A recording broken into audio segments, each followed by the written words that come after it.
स्वच्छ.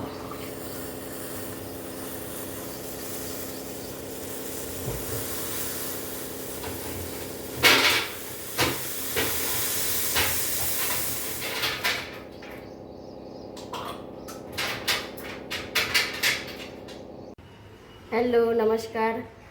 तर आज ना मला किचनची साफसफाई करायची आहे. आता किचनची साफसफाई कशासाठी, तर माझ्या घरच्या तांदळाच्या डब्यात आहे ना खूप साऱ्या मुंग्या झाल्या. आता तांदूळ एक तर वाळू घालता येत नाही आणि एकच डब्बा जर नेमका तेवढीच जागा साफ करायलाही बरोबर वाटत नाही. म्हणून आता मी हे सगळं किचन पुन्हा साफ करणार आहे. म्हणजे पूर्ण झाडझूड करून मग त्याच्यामध्ये खडू फाडून ठेवीन. उन्हाळा लागला की हाच मोठा प्रॉब्लेम आहे मुंग्यांचा. इतक्या मुंग्या होते, तरी वरती तो डब्बा ठेवलेला आहे बरा, तरी त्याच्यामध्ये मुंग्या झाल्या.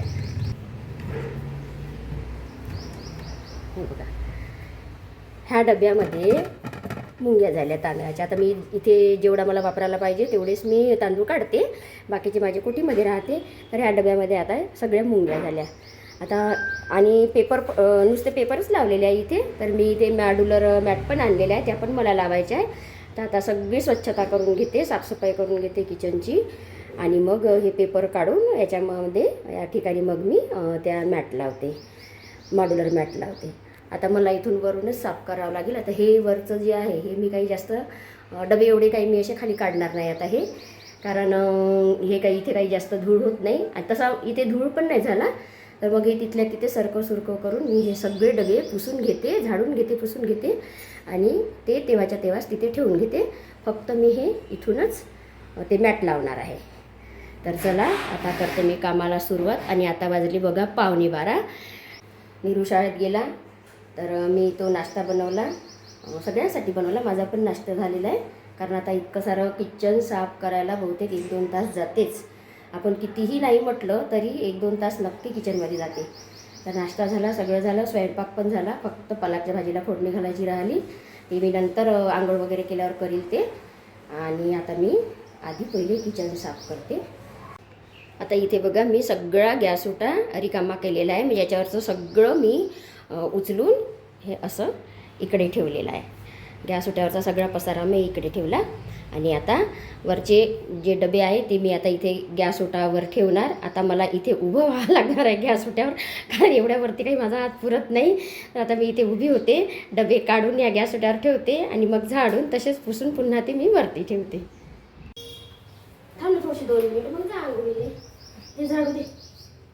आता इथे मी राणीला म्हणते झाडू दे, कारण की 10 वेळा असं खाली वाकणं आणि वर उभं होणं खूप कंबर दुखते. मग तसं आता इथे असा काही धूळ नाही दिसून राहिला मला, पण आता अर्धवट काम करणं तेही व्यवस्थित वाटत नाही. तर पकड थोडसे, स्वच्छच आहे, काही करायची गरज पण नाही आहे. पण मी आता पुसून घेते, असाच मारते आणि मला धूळच नाही दिसत आहे.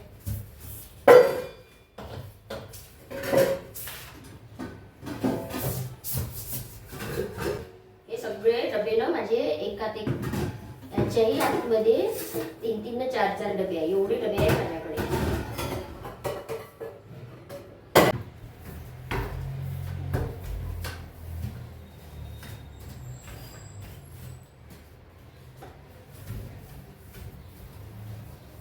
हा लाईट नाही एवढा काळा आहे, पप्पाला उभं राहून नाही का साफ करायला लावावं लागते, आहे की नाही? खूप काळा आला ना तू अलग थोडीशी मी इथून हे मारतो.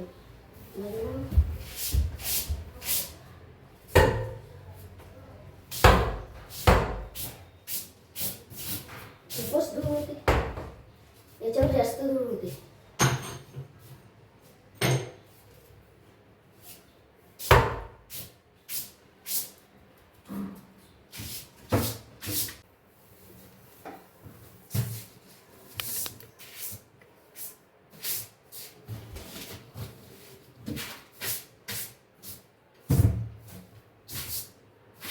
म्हणून ते साफ करायच्या मित्रांनी बदलावं लागते आपल्याला पेपर, है ना?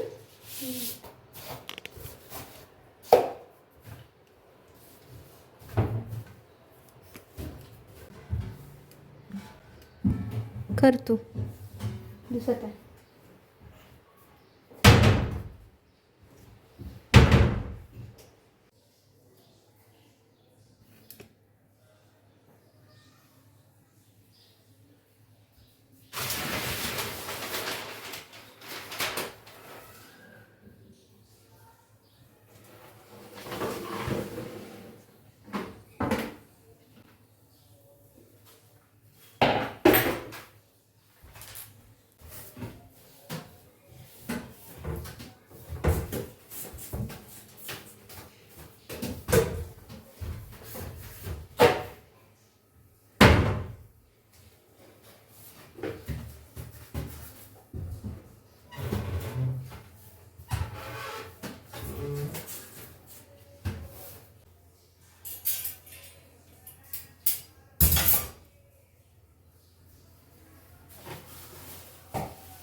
तर बघा इथे आहे ना, आता ह्या किचन ट्राल्या ज्या आहे त्या मी बाहेर काढत नाही, कारण ते न काढल्यानंतर न लावायला मला खूप त्रास होतो. म्हणून मी त्या कधीच सांगितलं मला कशा काढायच्या म्हणून, पण मी त्या काही काढत नाही. फक्त याच्यामधले भांडे काढते. आणि माझ्याकडे ना असा ब्रश आहे, हे बघा. हा आहे, म्हणजे भिंतीला नाही का पेंट मारता आपण, तो ब्रश आहे.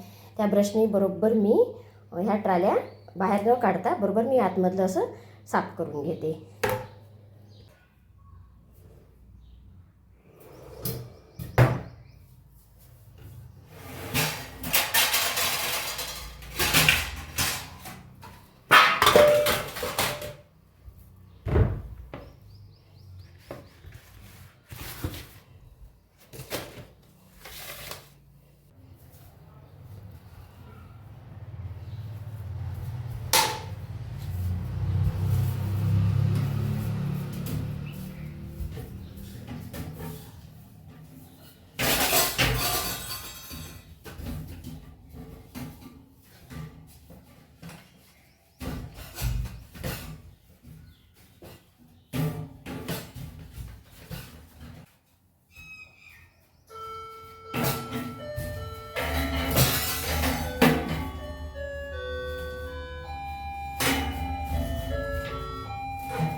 अशा पद्धतीने स्वच्छ झाल्या आणि काहीच धूळ वगैरे नाही आहे आणि योग्यरित्या स्वच्छ झाल्या ह्या ट्राल्या. मी काढतच नाही यांना, मला म्हणजे कंटाळा येतो काढायसाठी, कारण खूप जोर देऊन लावावं लागते.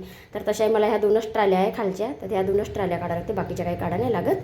पण मी त्याही नाही काढत, अशाच पद्धतीने साफ करते. आणि अशा पद्धतीने ह्याच्यामध्ये भांडे पण ठेवले. आणि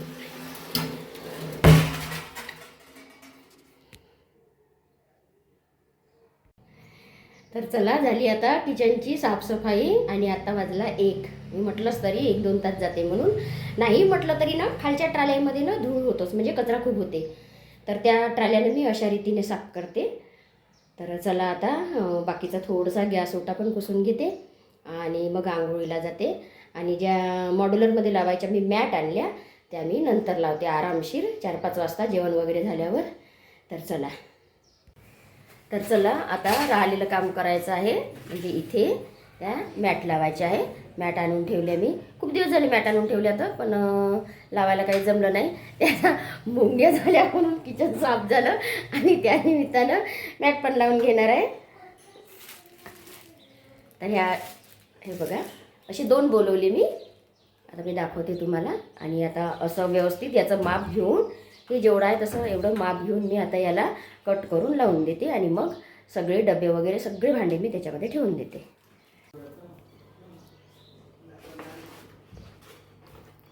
तर बघा, हे अशा पद्धतीची बोलवली मी, अशी डिझाईन आहे.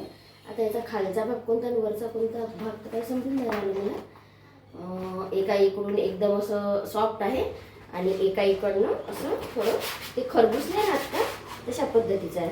आता मला वाटते हा उलटा भाग आहे, हा उलटा भाग आहे आणि हा सरळ भाग आहे. म्हणजे याच्यावर डबे वगैरे काही ठेवले तर असे फिसलणार नाही. म्हणजे कुठल्या मॅट नाही का, अशा आपण काही डबे वगैरे काढायला गेलं तशा सरकते इकडे तिकडे. तर आता मी असे 2 बोलवले, कारण एका याच्यात खूपच कमी येते. पहा लाईनमध्ये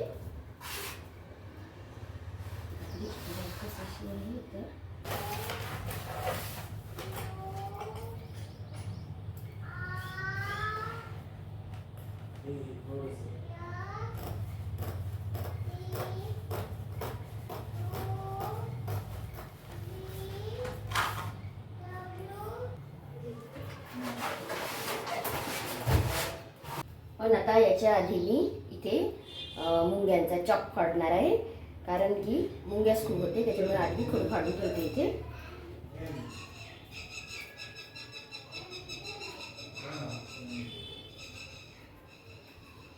हा बघा असा आहे चॉक. याच्यासाठी आपण जेवढं आधी पाडून ठेवावं.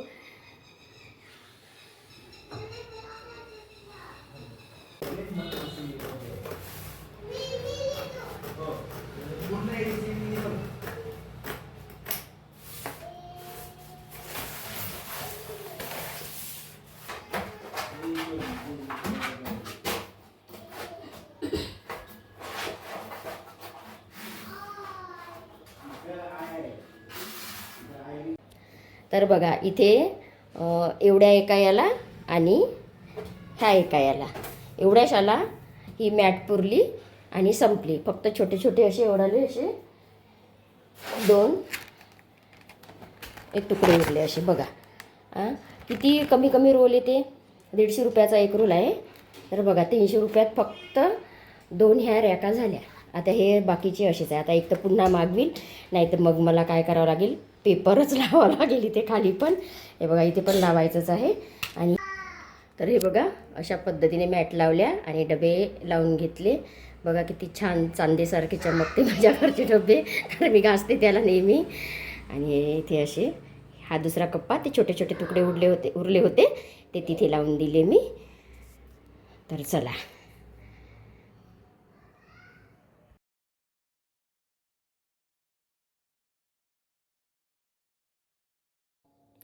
तर चला मैत्रिणींनो, असा होता आजचा व्हिडिओ.